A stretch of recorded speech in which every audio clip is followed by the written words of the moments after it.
Sebuah surat tiba di meja Wakil Menteri Ketenagakerjaan, Immanuel Ebenezer, mengaku dari seorang pengusaha yang merasa dizolimi. Tak disangka, isi surat itu membuat sang Wamenaker terdiam dan terkejut. Apa isi sebenarnya? Dan siapa pengusaha yang mengirimkannya? Simak kisah selengkapnya dalam video ini. Surat apa nih?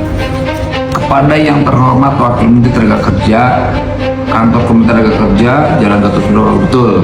Dari pengusaha yang terzolimi. Waduh, kok pengusaha terzolimi? Apa isinya, Pak? Kepada yang terhormat Wakil Menteri Tenaga Kerja, Kantor Kementerian Tenaga Kerja, Jalan Gatot Subroto, bla bla bla bla.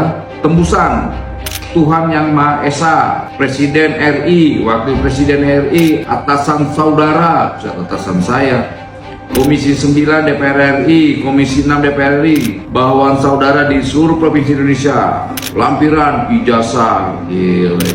Dengan hormat bahwa atas konten-konten saudara dan kebijakan yang saudara lakukan telah mencederai dan melukai iklim investasi di Indonesia dalam membuka lapangan pekerjaan yang seharusnya saudara penuhi.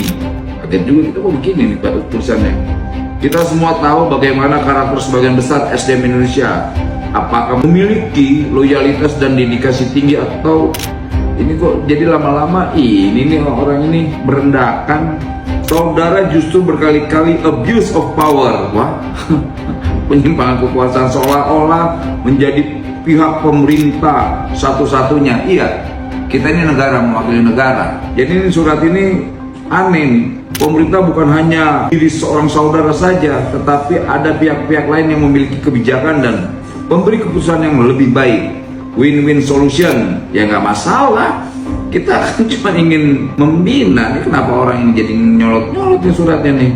Hampir semua komentar di medsos saudara yang kontra, termasuk saya, terhadap konten saudara, tetapi saudara seperti tidak pernah menghiraukan. Saudara seperti mencari simpati buruh saja. Kita tahu buruh pastinya kualitasnya jauh lebih banyak daripada pengusaha atau pemberi kerja.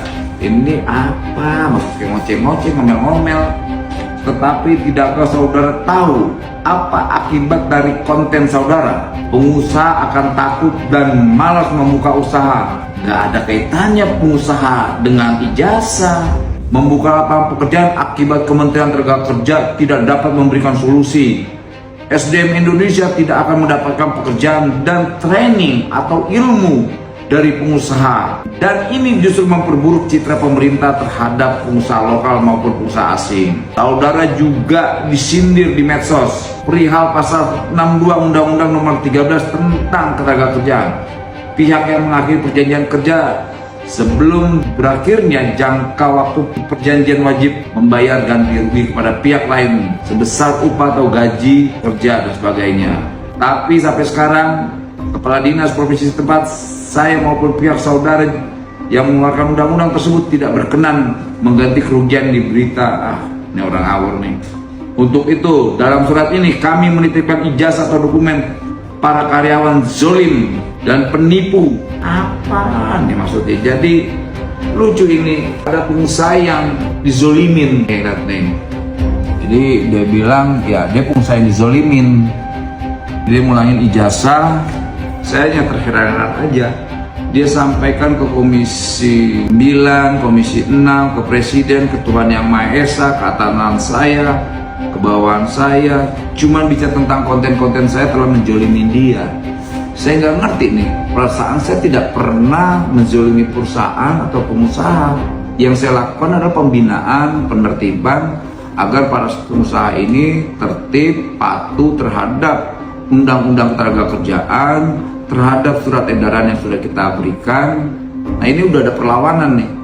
Jadi mereka merasa dizolimin karena kita minta agar pengusaha itu membalikkan ijazah para karyawannya. Nggak boleh ada penalti. Nah ini ada perlawanan yang luar biasa ke saya nih. Gila ini. Jadi ini poin yang ngeri kali. Saudara justru berkali-kali abuse of power.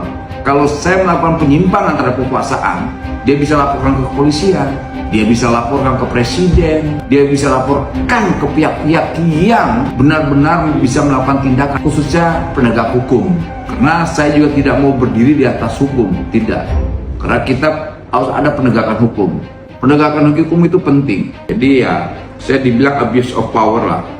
Jadi saya seolah-olah menjadi pihak pemerintah satu-satunya. Loh, karena memang konsen saya di tenaga kerjaan, ya fokus saya di tenaga kerjaan. Tidak fokus pada persoalan di luar kewenangan saya. Itu yang pasti dan poinnya. Gak mungkin saya melakukan tindakan di luar kewenangan saya sebagai Kementerian Tenaga Kerja.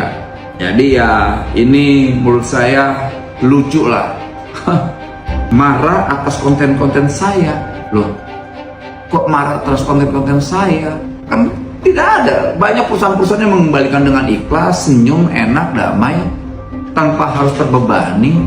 Berarti orang ini, pengusaha ini zolim. Saya yakinkan sekali lagi, pengusaha ini sangat zolim. Jadi dia mengembalikan ijazah, ada beberapa ijazah yang dipulangkan, suruh ke saya. Lucunya ngasih ke saya. Ini Jawa Timur nih, entah siapa nih Jawa Timur yang merasa dizolimin perusahaan. Nah, ini ijazah-ijazahnya, ini kawan-kawan yang memiliki ijazah ini bisa ambil ke Kementerian Tenaga Kerja atau kalau nggak saya kirim kembali nih ke Jawa Timur. Saya nggak tahu siapa ini Jawa Timur di pengusahanya nih. Kira-kira kawan-kawan bisa nggak menjawab nih netizen, siapa nih ya pengusaha yang terzolimi ini? Karena saya nggak pernah ngezolimin pengusaha. Tidak, pertama, saya tidak meras. Kedua, saya tidak minta uang. Ketiga, saya tidak minta jabatan apapun, apalagi nitip anak, nitip pekerjaan, nggak ada.